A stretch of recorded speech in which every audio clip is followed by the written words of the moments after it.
Hey everybody, it's Brian, and in this video we're going to talk about the Iron Condor with Magic 8 Ball. If you don't know what Magic 8 Ball is, it's a stock market prediction engine that I designed. The link is down below. Alright, so first off, what is an Iron Condor? It is this. It is a huge range, and this graphic's a bit misleading, but you have a range where you have max profit, and anything outside of that you lose rapidly, and then it goes down to max loss. It's a little bit misleading, this graphic, because we use it slightly differently. Let's dive in and take a look. All right, we've touched on what it is at a high level, but really, what is a condor and how do we use it? Let's go into Magic 8 Ball. Let's go down to whatever we're trading. We're going to do SPX, and let's go down to the newest prediction. And right here, you see every 5 minutes, or whenever this thing kicks out a prediction, it's doing trades. We got a butterfly, iron condor, and a vertical. We're going to just grab this iron condor. It's a neutral biased with a wide range. We're not joking when we say wide. Let's go ahead, go into Thinkorswim.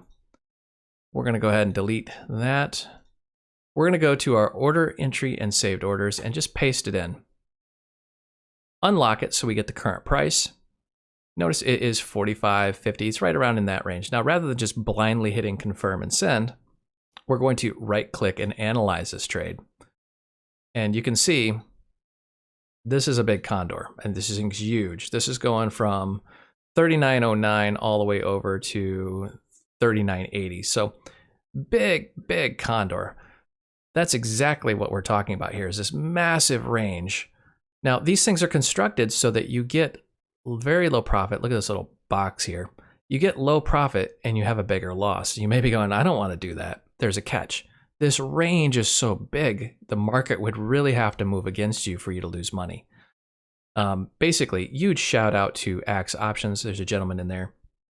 He constructs these things. He showed me how to construct this, and he's absolutely brilliant when it comes to these condors. I think I've seen maybe one or two of his fail, and he does not take them to max loss. He cuts his losses early, and I mean 99% of the time he's making money. It's ridiculous. So when you go in here, understand what you're doing. You're making this gigantic condor, and this thing really looks at delta, and it finds the market edge, meaning the edge of profitability, where you're just not going to make any money in this options chain. So if you look in this options chain, it's really just a massive condor. All right, so now that we understand this, let's dive in and take a look at some of the components. Why would you use an iron condor? That's a question I'm asked quite a bit. Honestly, stability. I know you may be thinking, now wait a minute, you're only making 50 bucks and you're risking 1,000. This market would have to really move against you. So you would use a condor on days where the market really doesn't know what the hell it's doing. Pardon my French, but look at this. How do you even begin to trade this thing? Just as a mere mortal. This is perfect for a condor. Look at the directional bias. It's going directly sideways. This is perfect for a condor. You enter this trade and you just watch your money grow. Now, this is also used to really mitigate risk. And what I mean by that is this market's so choppy.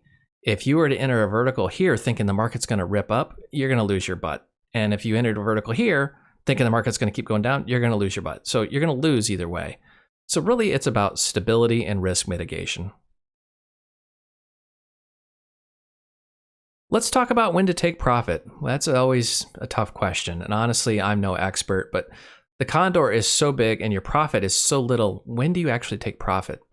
Well, what I was taught, again, by Axe Options, the members in there, is you enter this trade early in the day and you just let your profits grow, but you need to make sure you collect that profit when you can. So we're going to set slices at expiration.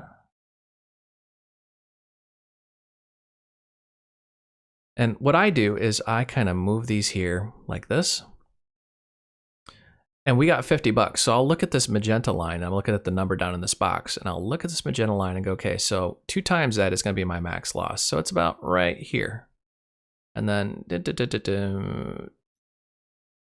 so basically, if the market were to move against me and go beyond these barriers, that's when I would take my profit. Otherwise, I will just ride this to the end of day. And if this thing hits, say, like $49 or $48 and I have to run to the store or something, I would just close the trade, collect my money. There's no sense in risking, $1,000 to potentially make 49 bucks. Unfortunately, this is the type of trade where you do kind of have to babysit it. So if you're just sitting at your desk watching YouTube videos, this is the perfect trade just to collect money all day long. Now let's talk about the scary part about condors, which is when to close these things. Let's just say the market moves against you and it moves against you rapidly. I mean, if we zoom out here, we can probably go to a 10-day and we can see, yeah, the market's not usually kind. So like this would have been a bad day for a condor right here. You can see how it started here and it just went down, down, down all day. And then yesterday, same thing. But today, it's pretty stable. So if you were in a day like this where the market just moved against you all day, what's going to end up happening is you'll see this price move towards your threshold. And when it gets to this point, you as an investor need to make that decision when to cut your losses. And honestly, I would much rather take a 2 times loss than a large $950 loss. You got to remember that as the day goes on, this profit curve is going to go up into this blue line, and you can actually start adjusting these lines out as the day moves on. So typically, you enter these condors first thing in the morning, and then as this magenta line grows, you can start moving these out. Now, I will warn you, the way I do it is a little bit different than a way I was taught in X options. He will actually set individual stop losses, and if it hits that, he just hits the eject button. That's the actual sound effect that I make, that sound. That is usually the sound of me crying inside because I was really hoping my condor would win. I've done these personally, and honestly, about 90% of the time they win. It's just that 10% you really got to watch, because when the market moves against you, it will move fast. Happy trading.